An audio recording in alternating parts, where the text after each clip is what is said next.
Welcome to Santaroga Surplus. We're back in the shop now with our $300 AR project. Now, at this point, we're not looking at $300 because this has a primary arm red dot on with a magnifier. So I got the cheapest primary arms mounts I could for them. So what we have is a standard 20mm red dot, and the primary arm stuff is relatively inexpensive but still of decent quality. And then we've got a flip up, flip down, flip to the side magnifier. So I have not sighted all of this in yet. Right now the red dot out of the box is matching with the front sight just fine, so we'll see how it all goes when we get to the range. All ranging shots have to be on video because of the project, so we'll be doing that later on. It is just barely possible to get everything to fit on the top rail. So we're going to do the rest of the testing with this on unless I decide to switch back for some more run and gun. So assuming this stuff goes on, I think we're done with the oops drops because I don't want to intentionally break my optics. This is not an optics test. We'll get everything dialed in at the range, and hopefully we'll see what numbers we can put up in terms of some accuracy. Speaking of which, the ammunition we have been using so far is Brown Bear and Silver Bear. Now, the Silver Bear I made some jokes about early on, but it's proven to be really just fine. We've got 500 and something rounds of this through, and then nearly 300 rounds, so about 520 of these, and then 280 of these through the firearm so far. Okay, the Brown Bear is the cheapest possible 223 55 grain bimetal. This is the cheapest stuff I have ever found, despite the fact that I bought this back in the panic. So this is a couple of years old and has been in the armory for a while. The Silver Bear came with a trade I was making, and I figured I'd use it up because it's not something I'm likely to purchase. I did save a box of 20 rounds so that we can group it, because this is actually this is a 62 grain bimetal hollow point, and it hits really hard, and it seems to be relatively accurate. I mean, I haven't been doing accuracy work, but you know, I'm shooting a target this big at 100 yards, and it's not doing too bad, and it's beating the target up. So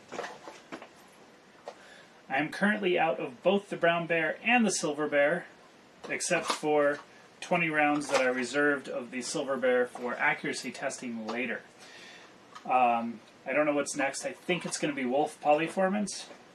I'll have to look in the armory and see what's up. I would like to get to some Federal Green Tip, possibly some Lake City 55, and I'd like to get through several boxes of higher end ammo that people would actually use for varmint or self-defense if the budget comes through. So we'll see how this goes. Right now we're on track for a couple thousand rounds. There's no reason to stop at 1,000, provided you actually watch and subscribe and maybe even donate. So let's break this down. We're at it's a good time to clean it. We're getting to that point in time where I think there's going to be some crud in there, especially using the cheapo ammo.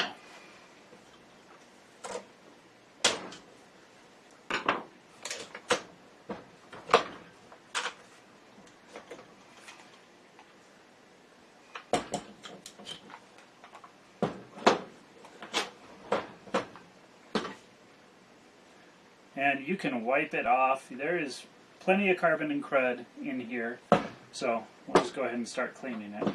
A lot of my oil is stayed on, so it's not dry. We're doing pretty good that way. And I'm not going to do a super detailed cleaning either. I want to make sure there's no grit in the firing mechanism. And it actually looks pretty good. Been throwing this thing around. We did get it wet at the last range trip with the ice. There was water under the ice, and I did not dry it off, so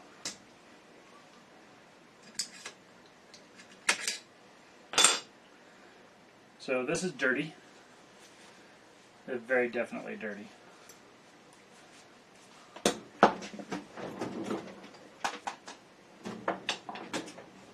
Get out my toothbrush. So far I have not had a failure to feed, failure to extract. This is all normal stuff. You wouldn't expect any of this with an AR-15 that's built to basic specs. Okay. The concern is with everyone that if it doesn't cost $1,000, it must not be built to spec. And so far, I'm having no issues.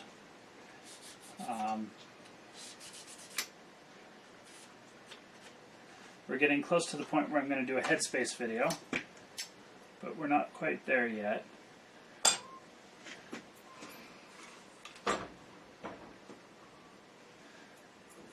Lots of scuffing at this point, which is probably a good thing.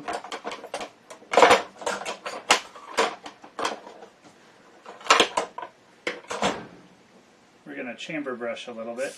I use a random old 410 brush as a chamber brush for a lot of these. Sometimes with the AKs I actually use a cordless drill to really get in there. Especially after shooting corrosive. Okay, that's good. Whoop, drop.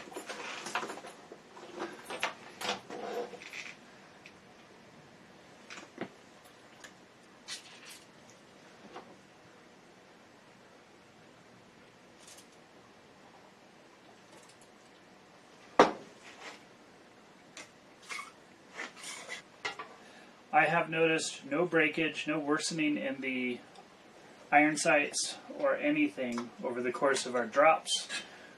So I'm pretty happy with the overall quality so far.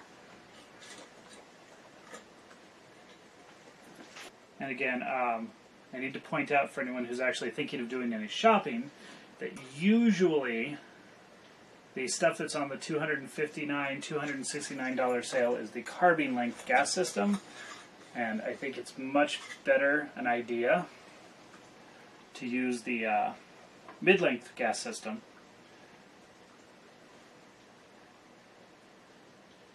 And this was one of those super special Black Friday-ish end-of-year clearance things. These are usually in the $279 range. So, just something to think about for clarity of honesty of what I'm doing here. Alright, we're pretty clean.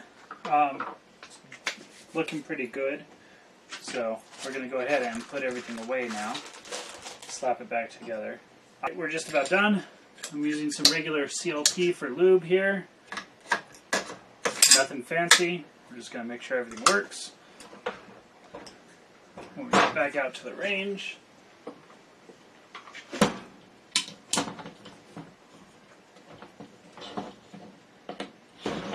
alright, so that is that. We're going to go ahead and do some sighting in and see what I can do for accuracy soon. We may not do that for the next 2 or 3 range trips. I may just be dumping ammo into the steel plate and doing some more running. So, depends on the weather and how I'm feeling, because I need to run a little more. I'm down 25 pounds, but that is not enough for the exercise project. So far, this has been sponsored by me, and me. It would be helpful if it was also sponsored by you. So go ahead and subscribe, like, share this with your friends. Go down below and hit the Patreon or the PayPal.me donation links and help me buy ammo, okay? Have a good one.